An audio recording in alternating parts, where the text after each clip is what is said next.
Hey everybody, hello, happy Monday. Welcome to Lead and Laugh. I hope you're doing great. I know there's a lot going on in the world. If you are not going to see this live, that's cool. It's being recorded. You can go see it later. We'll chop it up and put stuff on LinkedIn and all the socials and all that good stuff. I'm so excited. I'm so excited to talk to somebody that I adore. I've known for a long time, and we see each other around like, hey. And just to see, him do so great, I'm just so excited to talk to my friend and colleague, Drew Tarvin. Hey, you know him. Drew is, fellow comic, speaker, improviser. He is the author of 50 Shades of Laughter, not to be confused with 50 Shades of Grey, maybe 50 Shades of Grey Laughter. I don't know. 50 Shades of Laughter. And then most recently, Humor That Works. So, or humor that is yeah. Humor That Works. You get it. You get it. Okay, I want to make sure I didn't leave anything out. I'm like, was there a third book? I think I got it all. Yeah, my very first book, many years ago at this point, 8 years ago, was 501 Ways to Use Humor in the Workplace. So just a repository of ways to use humor. Then United States of Laughter, originally titled 50 States of Humor, now United States of Laughter. And then the most recent from last year was Humor That Works. Mm-hmm. That's it. All right. Yes. No, that's too funny because I've got like 3 books. The other are like just seems so old, and it's like I have to stop every once in a while and go, okay, what was the title of that first one? It's true. Well, let's as people kind of cycle in, I just want to address the elephant in the room. It's been a crazy couple months with everything going on in the last week. There's so much energy. How you doing? Doing okay. It is, I live here in New York City, in the East Village, which is, has been the epicenter for the pandemic for a little while, and then of course over this past weekend, the center of a lot going on as well. And luckily in terms of health for me and my fiance and everything, we're in a position where we've been able to socially distance and we've been completely fine and all of that. The business, has transitioned, was originally at this time going to be on a 3-week European tour, kind of speaking in different countries before, the pandemic and everything happened. And so we've shifted to virtual. So everything is good there. I think the challenge, of course, is dealing with the okay, how can I do more? What can or should I be doing in this environment? Because especially with what's going on over the weekend is that I was born a straight white male in the United States, which is a very different experience for a lot of people. So trying to understand that balance and something, I think that we can for sure talk about is what's the appropriate use of humor in today's kind of environment, not just like today as in terms of 2020 in general, but even specifically like today in this moment. Yeah. I love that you said that. And, it's interesting because you and I both get, I think, asked this question a lot. And I know people are thinking it because just recently I did a podcast and you talk about this all the time. I think there's such a heaviness. There's such a heaviness about it that people are like, you can't use humor right now. And I my answer has never really wavered. Yes, we need humor, but you have to, it's context. You have to know how and when and how to make it universal, how to make it empathetic and inclusive. And I think it's tricky for people who aren't as familiar with the some of the nerdy nuances that maybe you and I, when we talk about layers of what that means. How are you navigating that? And is that a question that people are coming up to you and saying, hey, Drew, what do I do? Yeah, absolutely. It's a question that's coming up a lot. And I think, one of the things that's valuable to understand is that is humor is just a tool, right? In the book, I make the metaphor that it is like a screwdriver in the sense that you can use humor to build things up, to put things together. You can use humor to take things apart, to destroy things. Technically it's just a tool, but you could use a screwdriver to try to stab someone. If you wanted to poke something, it can be extreme. Yeah. And so I think it's partly understanding that it's a tool and then also understanding what your context for it is or why you want to use it. Because what I've been thinking about a lot lately and getting into conversations is actually around the negative use of humor for catharsis, in a sense that, if you think about the original reason for a court jester in a monarchy, it was a court jester to be able to poke fun at something, make people laugh, and actually relieve a little bit of that tension. And so humor can help us do that. It can be great for stress management, but if you use too much of that aggressive humor, if you do certain things, you don't actually create change. And so my focus as an engineer, and the reason why I even got into humor in the workplace, or humor in general, is how can we use it to solve problems? So even thinking about, given the current circumstances, how can we use humor, the larger umbrella of humor, not necessarily specific comedy, but how can we use the larger umbrella of humor to create positive change that we want to see? I love that, and I so agree. And I often call it a weapon, and it's more than that. It is a tool. It's because you're right. It can be used to punch up if we're doing political comedy, which we can. And you and I have friends. We have a mutual friend right now who's doing really great political comedy, and so it can be sadly used to punch down, which it shouldn't be. It should never be used that way. But in a political context, you punch up. There's power. And in the workplace, it really is a tool for bringing people together. It can be. It can be used in so many ways. So it's either I like your metaphor of it's a screwdriver, or maybe it's a hammer when it needs to be. Maybe it's a nail. I don't know. Maybe it's a monkey wrench. Whatever. I mean, it can be a lot of different things depending on what that is.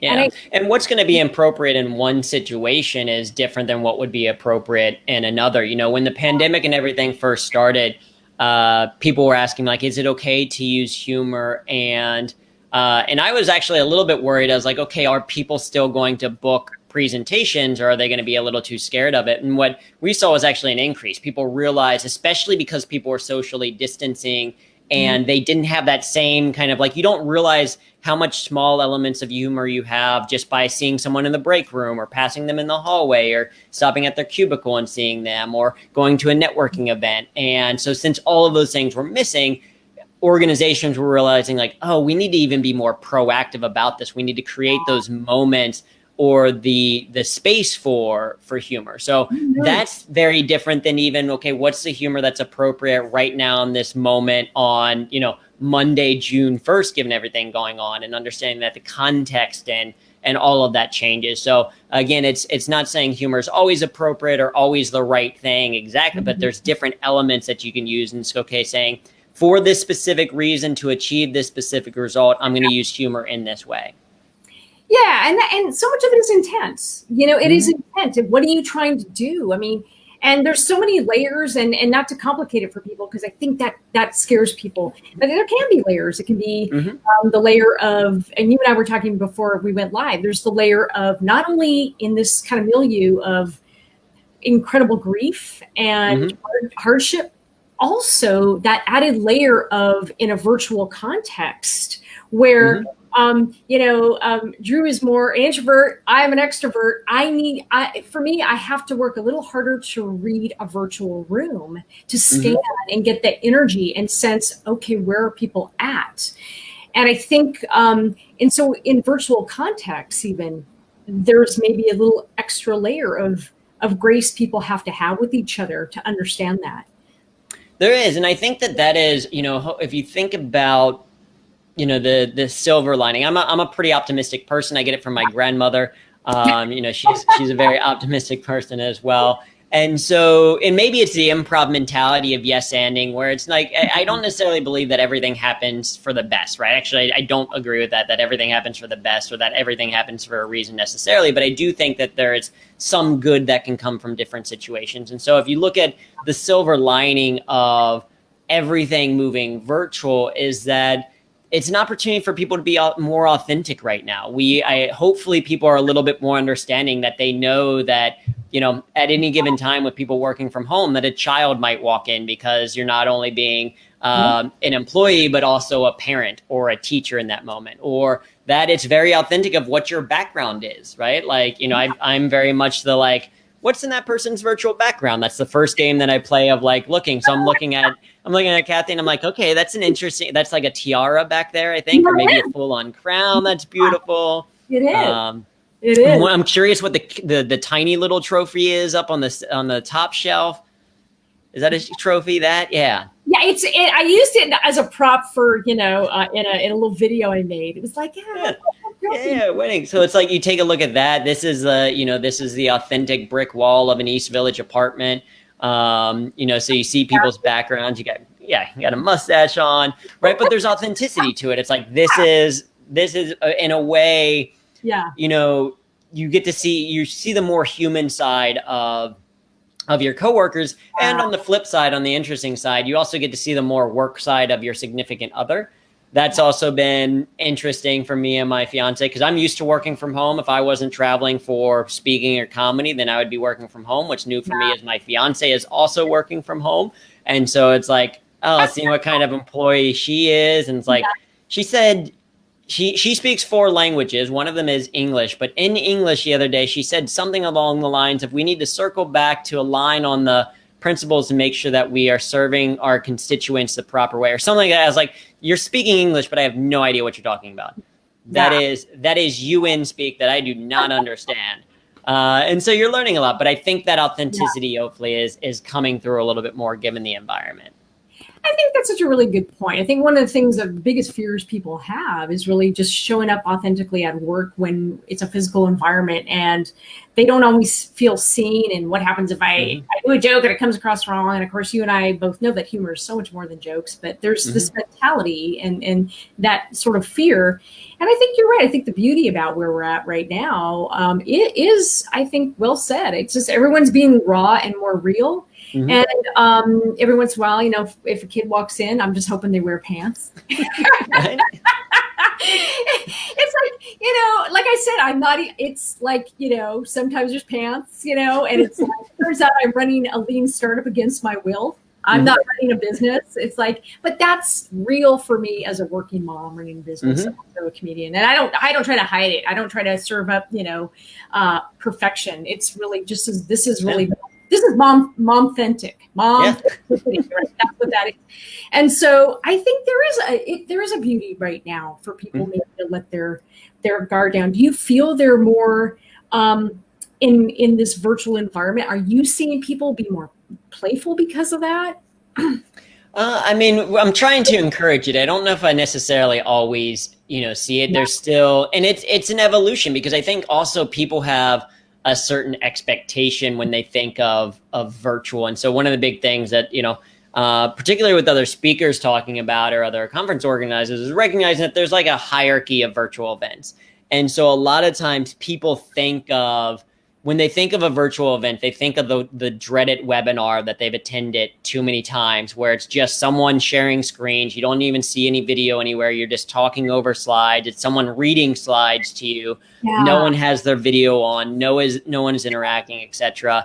And realizing it's people that then have you have the upward nostril look, or they're like, this is what I call the Batman. They're like too far this way, or you've got the turtle this way where they're coming through, or, their mic is muted for far too long, right? So we're used to terrible virtual experiences. Right. And what we found just with our programs is small things to engage people, encouraging people to turn their videos on and have a conversation, and not making it a one-way communication. Because what's interesting is what's different about virtual is that if you're doing comedy or speaking to a group of 200, you're speaking to a group of 200 in a way.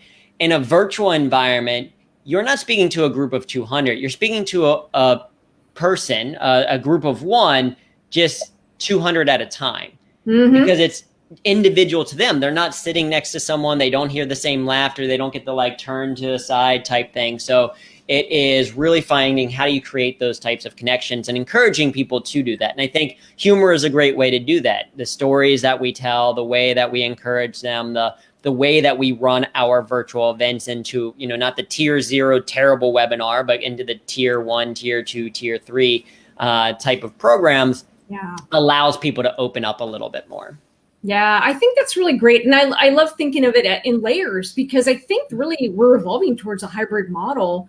And it's so funny when you say that, because I think it's so true. I think the default mentality has been set at really crappy webinars. So when you say virtual, people go, oh God, no thanks. And it's like, because they're thinking about the old world of just Yeah. talking head. And it seems to me that like a lot of what I've seen you do, and I'm seeing more and more people do, is this hybrid where it's highly interactive. Mm-hmm. And you can even, because of Zoom, you can have breakout rooms, you can have Yep. discussion points, you can have, so you're not just facilitating, it's not just one way, but people are talking Mm-hmm. to each other, which is such an important thing when you don't have the in-person conferences. Mm-hmm. And I'm really impressed with the way that I think a lot of folks like yourself are innovating and adding these different like layers, because it really is. There's an opportunity for such innovation with interactive, experiences, especially with humor, right? It's got to be Yeah. fun. It's got to be fun. Absolutely. It's in the. It's gotta be. Yeah, you got to have fun so that people actually want to come to it. And a big part of that is, for me, and again, you think of the silver lining, at least from the pandemic side of things. And if 4, 6, we'll say this time last year, if you were given the option between go to this in-person event or go to the virtual version of it, almost everyone's going to pick the in-person event because they thought of virtual as terrible and all that kind of stuff. Yeah. But the entire world said, okay, we can't do that. So now let's at least try virtual and let's have a little bit of a grace period where we have some understanding. And as we learn it, okay, we can improve it. And it doesn't have to be talking over slides, that it can be interactive. And, for me personally, virtual will continue to be something, even if we can have live in-person events, virtual will continue to be part of what we do, because we have, especially in the past couple of years, after the success of the TEDx talk and realizing that went global in the sense of we've gotten responses from people all around the world. It's like, oh, this is a message that can resonate with people, not just from my home state of Ohio where I was born, or the state of New York where I'm in now, or the state of the United States where I was born. But this is a message that can resonate with potentially 7.5 billion people around the world. Virtual is another way to input that. So our virtual writing workshops, we had in one meeting, we had people from 4 different continents coming in at one time. Like some people woke up at 4:00 in the morning to make sure that they could come and get to it locally. And so you have, what's cool about that is then when you do a breakout room, you have someone in Germany talking to someone in New Zealand. You have someone in China talking to someone in Texas. You have like this whole wide variety of things. So there are things to take advantage of in a virtual environment. And exactly like you said, we're so used to seeing the bad. It would be like if you thought of stand-up comedy as only an open mic. Yeah. Like if you'd only ever seen open mic stand-up comedy, you'd be like, this is a terrible art form. Why would people watch it? Yeah, it's so true. It really is. And Drew and I both have seen our share of like doing of bad open mics. We have done bad open mics. Mm-hmm. I sure have. Been part of it, yeah. In bars, and when everybody's drunk and the one guy at the bar finally turns around and goes, huh.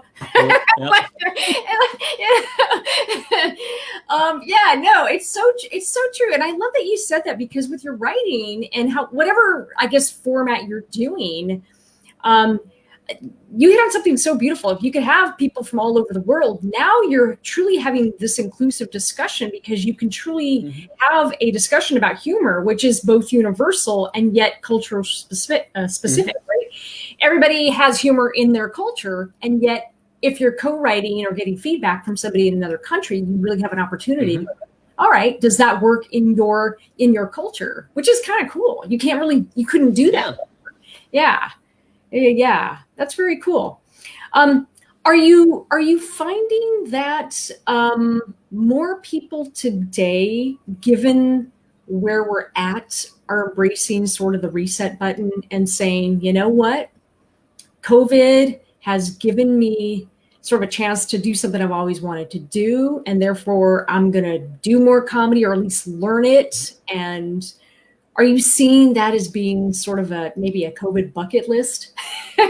Yeah, I mean, I think in a way, some of the people who are attending, so we're doing, we do free improv drop-ins every Sunday, and we're seeing a number of people who are doing improv for the very first time because they weren't necessarily comfortable with the idea of going to an improv class, like signing up for a long-term commitment, or even going to something in person where they have to like show up and things like that. But to be able to do it virtually, to kind of still have the comfort of being in their own home, but at the same time, like, and just with the camera, they've been introduced to it And then they're like, oh, this is actually kind of fun. So I'm going to come back next week, or I'm going to learn a little bit more. And so I think you're right. And the interesting thing is, like, it is a pandemic. It's, unless you're 100 plus years old and were around for the 1918 flu, there's no like necessarily like right or wrong way to do the pandemic. So if you're using it as an opportunity to learn a new skill, that's fantastic. If you're using it as an opportunity to reset and recalibrate, that's also great. If you're using it just as a way to like work on your own mental health and be like, I'm not going to do anything, I just need to manage everything that's happening right now,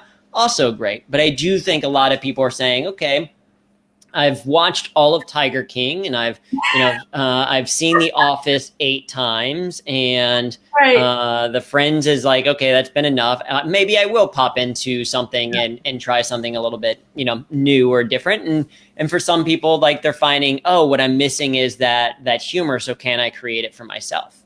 Yeah. And you said something really important, because I think the mental health need right now is so profoundly great.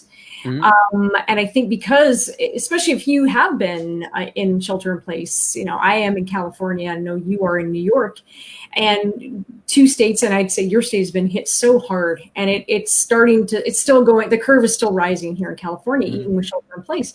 And I think because of that, there's a profound isolation. And mm-hmm. My recommendation has always been, try improv, but that's because I'm an improviser, right? I think it's the solution to life's problems. Mm-hmm.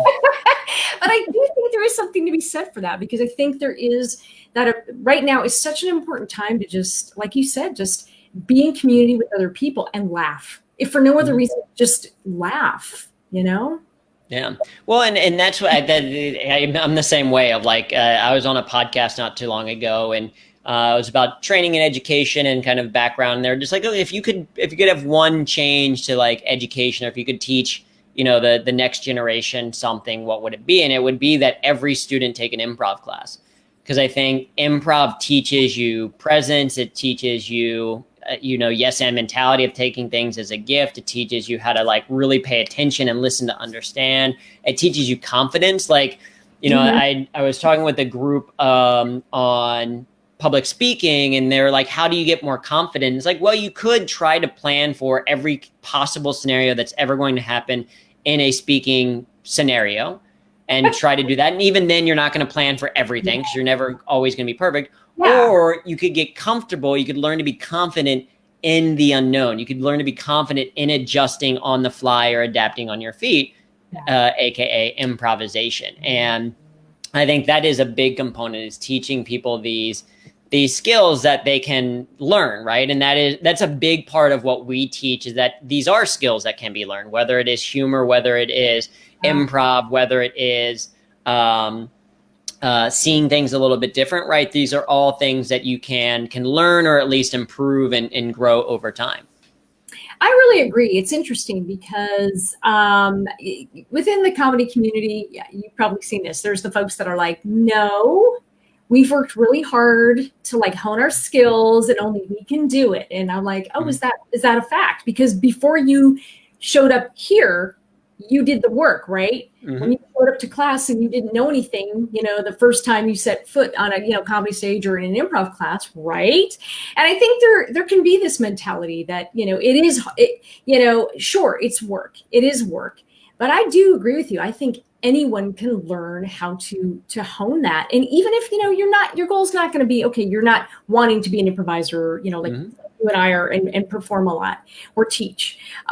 Maybe the goal is to just really hone when your confidence, when to mm-hmm. think on your feet, how to think on your feet, all these different skills that it is amazing to me that I think the prescription really is improv. If you're going to present, learn improv. If you're going to do a pitch and get funding, take an improv, mm-hmm. course or series of courses.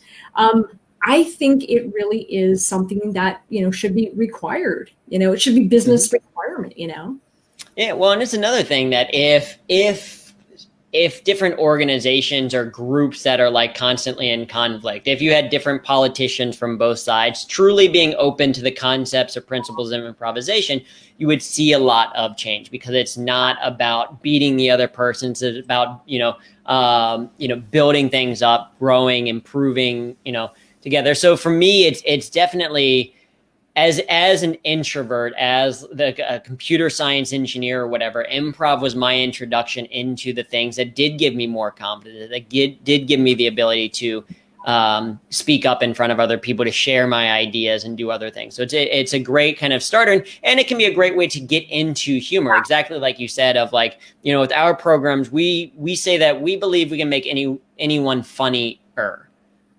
Right? We can't necessarily make you funny, like in terms of across the board, but we can take you wherever you are and move up a little bit, because there's an art and science to humor. So we can teach you the science piece. We can teach you things like a comic triple and association and why people laugh and structure and all that kind of stuff. And then we can give you a chance to practice some of the art piece, but ultimately it's going to come down to you. So it's really that like intersection.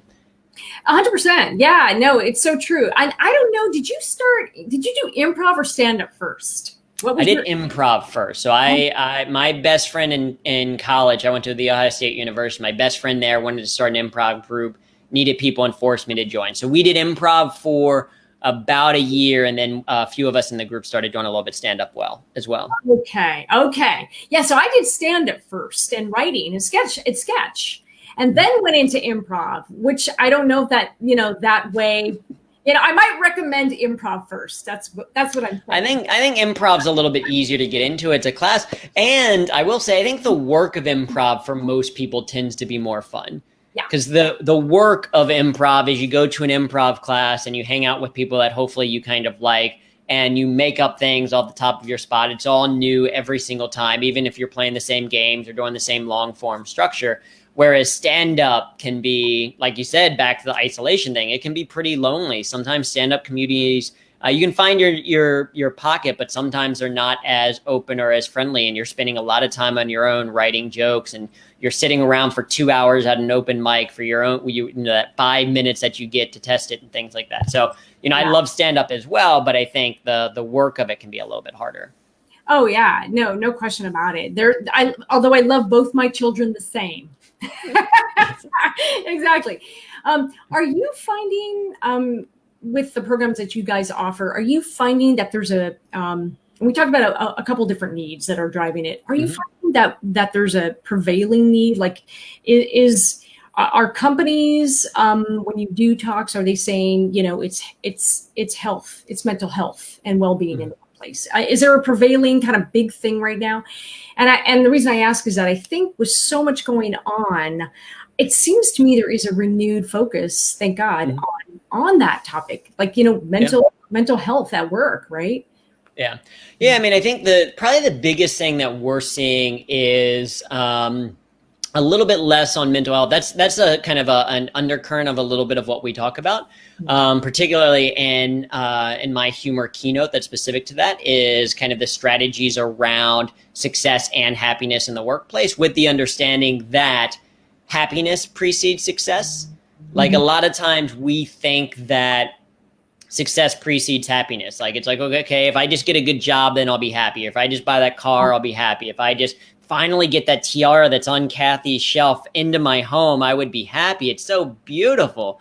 If I just had it, I'd be happy. But the reality is that's not how, right? You've got a tiara and a trophy, right? But that's not how success and happiness works. And so the engineer in me is like, oh, okay, well, if we want success, if we want to create employees who are more productive, or for ourselves who are more productive, we have to understand, oh, okay, happiness comes first. So we do some training around that, and that's a little bit on mental health. But a lot of the programs that we're doing are pretty tactical right now, in the sense of how do you create an engaging virtual program?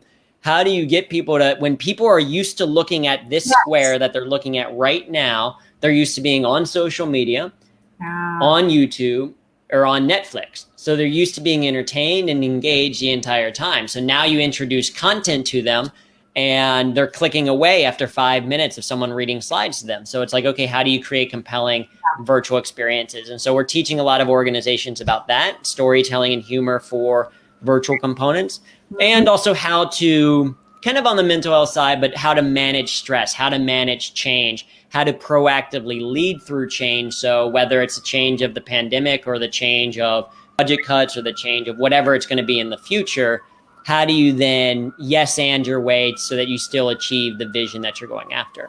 Yeah, no, and that makes so much sense. Are you? I know it's like I'm hearing sirens out here too. Just given everything that's going on, and curfew and all that other stuff. Are you finding that because the tactical programs are in such demand, and I hear that a lot. I think people don't know how to structure. Well, this whole virtual experience thing is kind of new, right? It's a very new thing, and recognizing that we just can't take a webinar and drop it in. Are there some tips you can give folks? Just just a couple that when you start thinking about designing for virtual, because everyone's on Zoom all day long, right? So the one thing you and I both know, it's like, oh God, another. It's like, no. Yeah, public service announcement. Not everything has to be a Zoom meeting, right? Because I feel like a lot of people are doing Zoom meetings where they're like, you know what? I don't feel like typing that like 3-sentence email, so I should schedule a Zoom meeting about it instead. Which is a terrible way to go. Don't do it, folks. Don't do it. Yeah, just don't do it. Just don't do it. Just write the email. That's okay.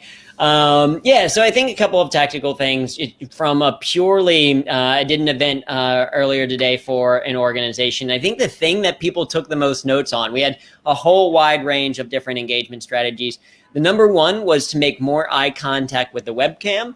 And the way that you encourage that is you can put a little Post-it note with a smiley face or little googly eyes right next to the webcam, just to force yourself to check into it more, because that's how you create eye contact with your participants. Certainly other things like elevating the camera so it's not that nostril view, it's a little bit higher, having good lighting, having an external microphone if possible. Those are some like tactical just on the equipment side of things.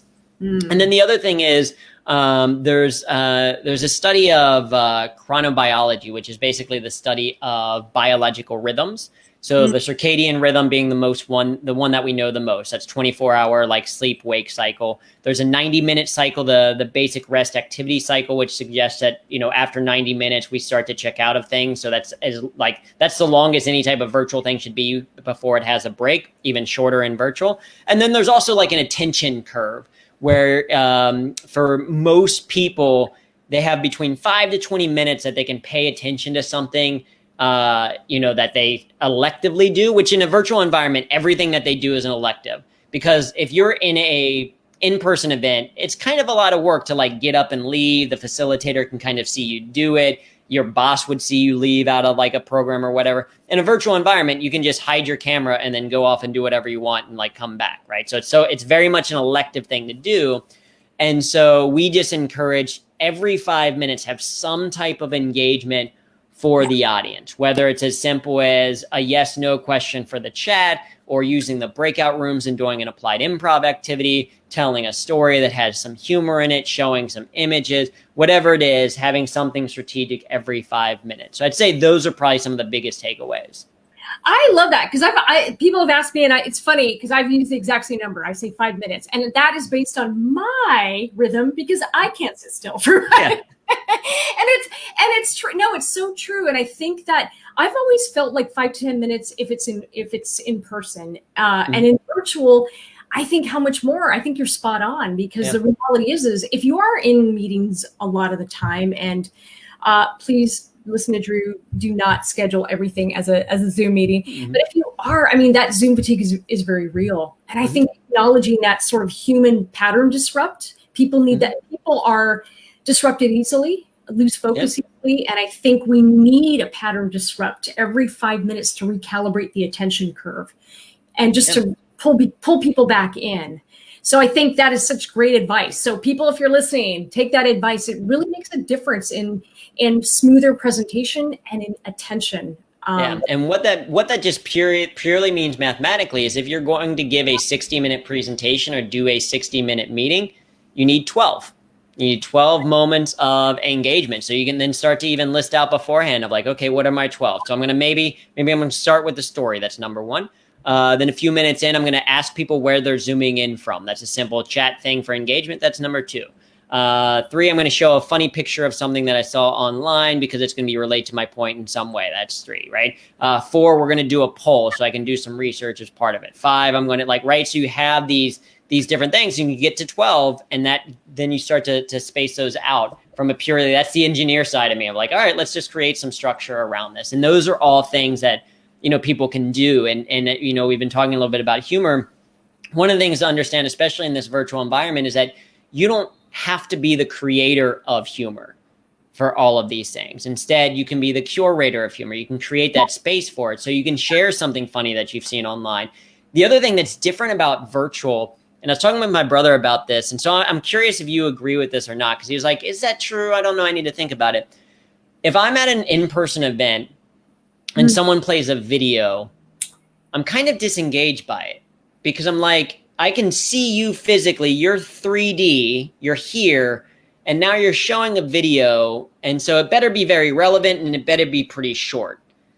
But what's interesting about virtual is that the experience is exactly the same for the end user if I'm speaking live or in video. And so if you want, you can seamlessly start to incorporate a little bit more video and not be that disruptive because it stays 2D. I don't know. What are your thoughts on kind of the incorporation of video?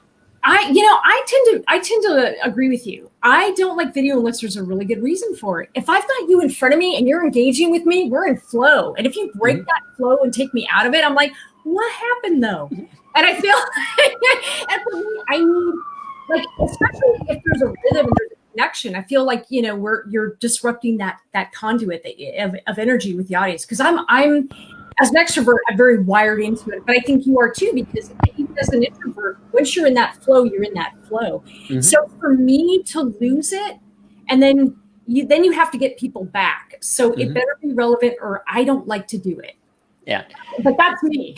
Yeah. Well, and I think that relevant and at least in the virtual can be a lot more seamless. It can be a lot quicker kind of into it, which can be, overall an easier thing. And also just understanding like exactly to your point, you don't want to just do a video and then hey, we're gonna have a live meeting and then play a video for 60 minutes. Cause that's the other thing is we've been doing virtual stand-up shows, and it's, especially when this all first started, there's a lot of comedians that we'd reach out to and they're like, yeah, no, I'm not doing that. Right. And we talked a little bit about, because it's hard to perform to silence. And what we found with the virtual stand-up shows is a couple of things help. One, having audience members unmute their mic and turn on original sound so you can actually hear laughter. Yeah. You can actually do that. We're starting to do that for our shows, which is great. The other thing is interaction. You've got to create a compelling reason for why they're not going to go and watch a $100,000 produced stand-up special on Netflix, but instead come to this virtual show. And that interaction, that very kind of timely and current material that they're talking about, the relevance to them as an individual, the live experience that they know it's live, that they can interact with the chat, or they can, we do crowd work by spotlighting videos in Zoom and stuff like that. Those types of things help to say, this is why it's important to show up live and be there. Oh, 100%. I think just even that level of interactivity, I've done shows where it's just there's no interactivity with the audience. And then I've done shows where it's more show style, where I don't know if you know Sammy Obeid, my friend Sammy. Mm-hmm. Sammy does one where it's very interactive. And I love that because I actually, of course, the people interacting with you tend to be other comics. Mm-hmm. And that's okay. It's entertaining to the people watching, because now there's two comics just riffing off of each other, doing tag mm-hmm. runs or whatever. And I think it creates a very a dynamic experience that you wouldn't otherwise have. Mm-hmm. So I do think that is a really important point, is having some kind of feedback or interactivity. I know for me, I can't do it with audio off and video off. Yeah. That's so weird for me. I'm like, I will never get used to this. This is so weird. Yeah. See, and what we tell all of our comedians is partially is just to kind of assume that you are crushing it. Yeah. I have a personal philosophy that called to err on the side of awesome. So if you're ever in a situation and you're not sure which way they could go, so if you're in a virtual meeting and you're like, are people doing virtual stand-up, it's are people laughing or not laughing? I err on the side of awesome for me and just assume that they must be laughing hysterically. It's just all on mute. Exactly. I am so with you. And I just want to say, hey, because some people are saying hello. They're saying hello, hello. Claire says hello, you too. Claire Kumar. Yeah. Mm-hmm. My friend Gregoire, he's a comic in the Bay Area, very funny, very French, very funny. He always says it keeps the webcam at eye level. Tip. Ellen Ornato. Hey, Ellen. She says, yes, 5 minutes. Yes, yes, yes. And transitions at start and finish of meetings. So segues. Yeah. And much like the arc of a set, like you would whatever your set list is, have transitions between whatever you do in your thing. I agree. Absolutely. And have a good way to leave. I'm realizing leaving a Zoom meeting is sometimes awkward. Because like you finish and then everyone just kind of like stays on. It's kind of like if you have a good show or you like hang out with some friends and then you say your goodbyes at the restaurants or whatever, and then you all walk the same way to your cars or to the subway, and you're like, well, this is weird. I already said the bye thing. Exactly.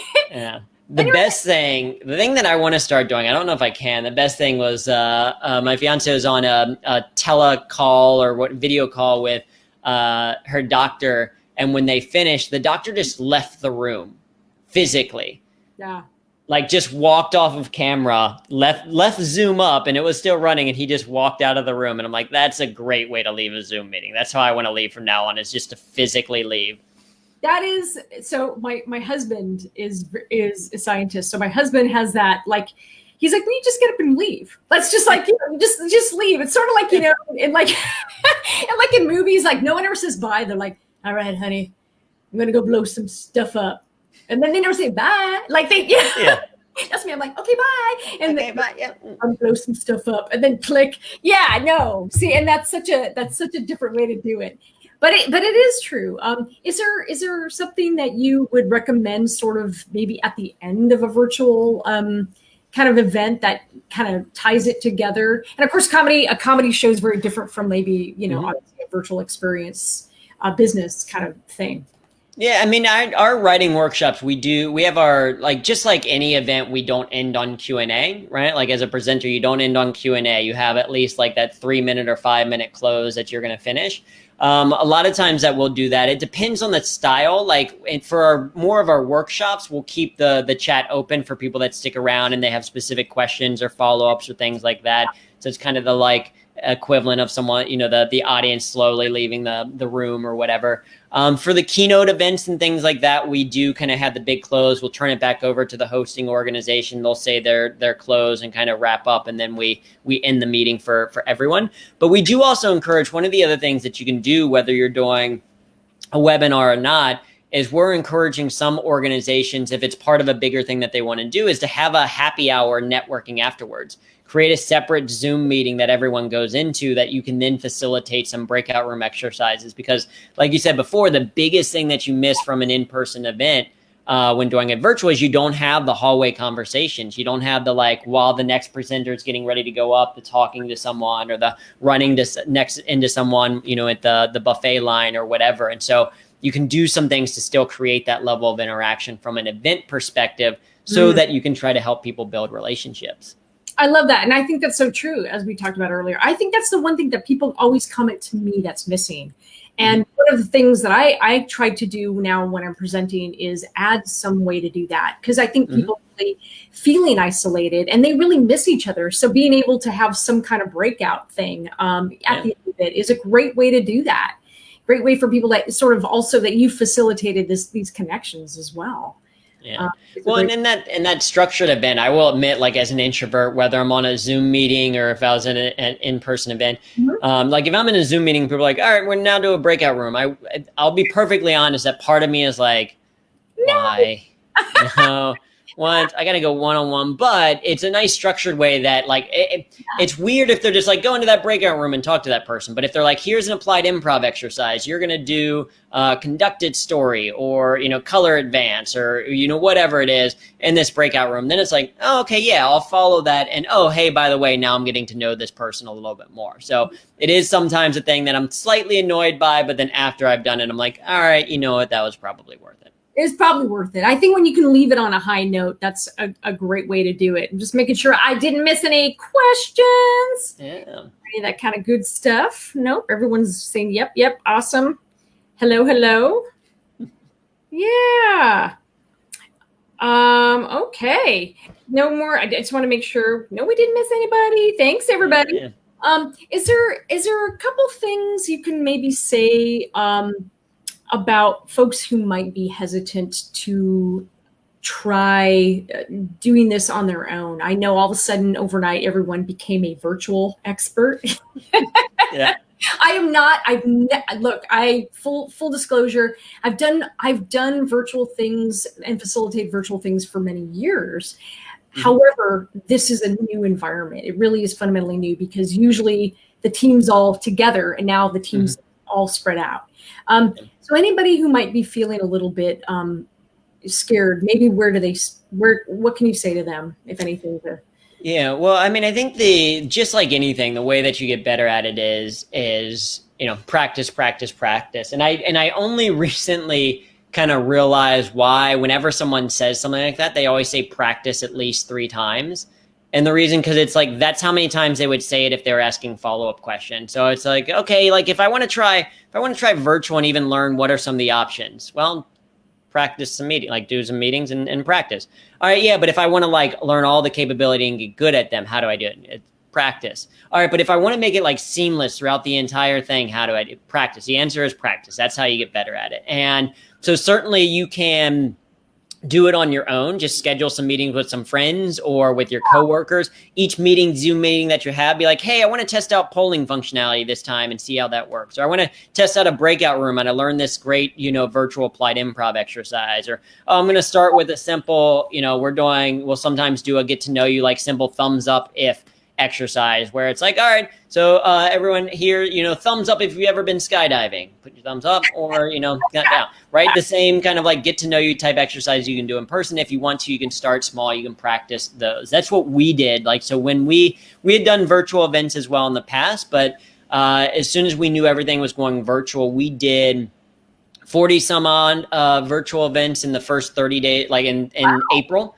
Because we did something every day, plus a couple of other virtual ones. We've been continuing that in May. We did a bunch. So we were just like, okay, how can we do a lot? How can we give back to the community and talk about humor and just provide some of these things? How can we connect with different organizations and help them? So I think, do that. There's plenty of resources out there in terms of if you want to add things like picture-in-picture to your slides, can you, download Ecamm Live or use Prezi Video? If you want to, improve and have the logos on the screen, are you using StreamYard to go out to different locations or whatever? So there's plenty of videos out there. We also offer it as well. You can find an organization and say, okay, take me through some coaching. What have you already learned so that I can shortcut that process and get started right away? You can do things like that. But I think that the real key is to find a way to practice. And it can be a fun thing to do with friends. I've done this with family members and other things as well, where it's we've played Jackbox TV or other board games or even improv things of just getting together and finding an excuse and also learning a little bit in the process. Mm-hmm. I totally recommend it as well. I have drafted many friends over the last couple of months. I want to try something new and whatever. And, we'll just kick it around and try it and play and then figure out how we can use it.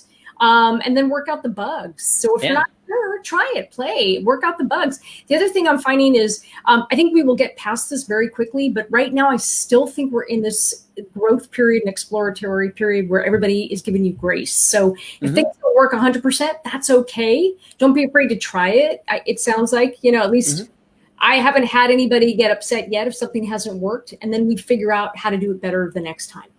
Yeah, exactly. You can be authentic about that and trying. And then the other thing, and I was doing this last night, is you can have meetings with yourself. Set up your camera, set up your laptop and go into a Zoom, and then also have it on your phone and kind of see what things look like in different ways so the audience experience. I'm lucky that I'm a big nerd, and between me and my fiance, I had 6 devices surrounded by me as well as this. So I was in a 7-person meeting with just me. But it gave me a chance to practice breakout rooms and look at the different screens. And I had never seen what Zoom looks like on an iPhone before. And so I borrowed my fiance's iPhone to say, okay, this is what they're going through. Because part of what we do and the way that you can make the virtual event better is you can educate people if they're not used to it. So if I'm saying, hey, you can annotate your screen in Zoom, and now here's a picture of the world, go ahead and mark on the map where you're coming in from. I now know the technology enough to say, okay, and if you're on an iPhone, here's how you annotate. If you're on an Android, this is what you do. If you're on your computer, this is how you kind of create the heart shape or the arrow or whatever. And now, oh, look, we've got people from all over the world, and now we've got a visual, interactive way to learn about who's on the call with us.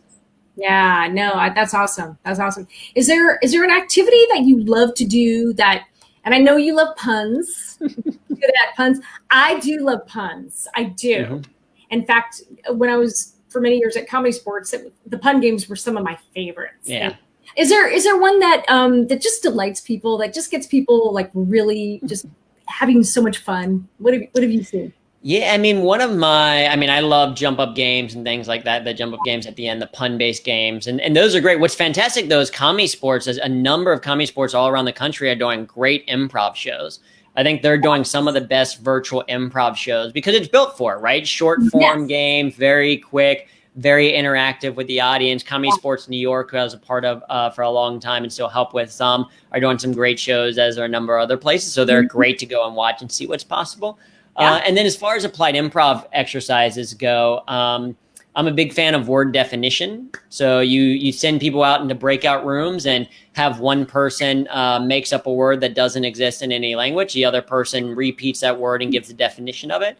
And then they alternate turns between it. And I find that people have a lot of fun with it. They make each other laugh. They find that it's challenging in some ways, and it's a great way to debrief creativity, to debrief confidence. There's a lot of great takeaways from it. And so that's one of the popular ones that we like to do in our kind of comedy writing workshop, is to encouraging people about how they can get around the paradox of choice, how they can be better at kind of trusting their own ideas, how they can be more confident when presenting. So that exercise in particular it translates easily over Zoom.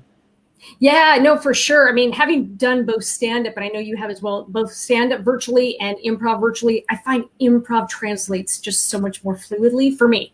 Mm-hmm. I think you're already working with other people anyway. You're doing scene-based games, whether it's pun-based, whatever. It just seems, because it's built for, more than one person, it just feels like it flows better. Mm-hmm. For me, and I think that's the extrovert in you. I'm like stand up is like, I'm just gonna own this. I'm gonna assume you all are cracking up and laughing. I'm just gonna nail yeah. But which I do, and I love my baby. I love my stand up baby. I love all my children. Yeah, exactly. I think as long as I can see people's faces, and even if I can't hear them, like what helped me was having the gallery view, and I could see people laughing at the right moment. Mm-hmm. And then I went, okay, even if some people are muted, I can see visually the feedback. Yeah. And I got the feedback that I needed as an introvert, or extrovert for my flow.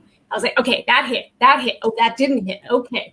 Okay. Yeah, that wasn't good. Well, and that's very true of speaking as well. That's a small thing that people can do as a participant. Yeah. Is one, if you put your video on, you're more likely to stay engaged because you now know that you could get caught if you're doing something else. But two, it can be a huge help to present to the presenter, to have that smiling face and that nodding or that laughter or whatever. Even if they can't hear it, they can see it. It's a very nice addition.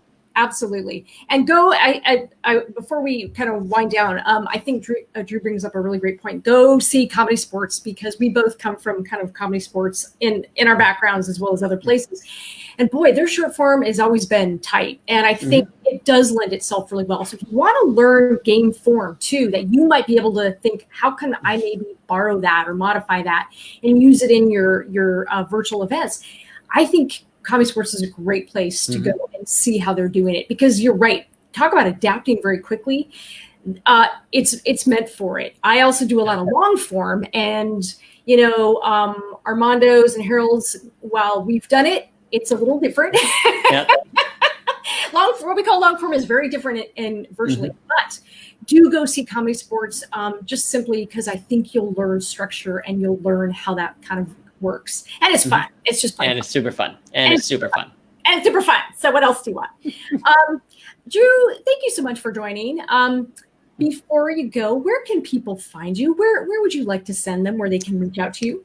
Sure. Yeah. If people want to learn more about kind of our approach to humor, if they want some free resources or information on a book or all that kind of stuff, go to humorthatworks.com.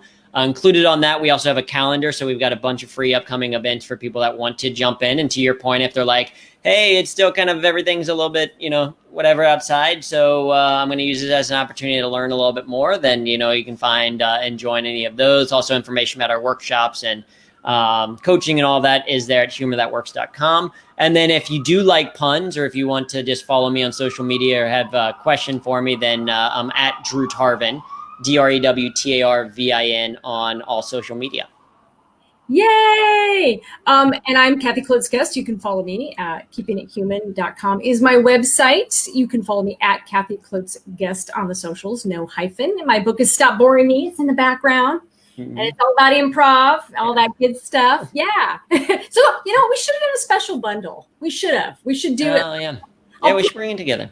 We should. I will put links to in the notes for everybody. Go get the book. And I've read his book. It's a great book. So go get yourself, go pick up both books. Both of them, right? Yeah. Read one about improv, one more about humor in the workplace. You'll be funnier in no time. You will be super funny. I mean, it'll be just a done deal. So thanks everybody for joining us. Drew, thank you so much. Thank you. Bye. Bye.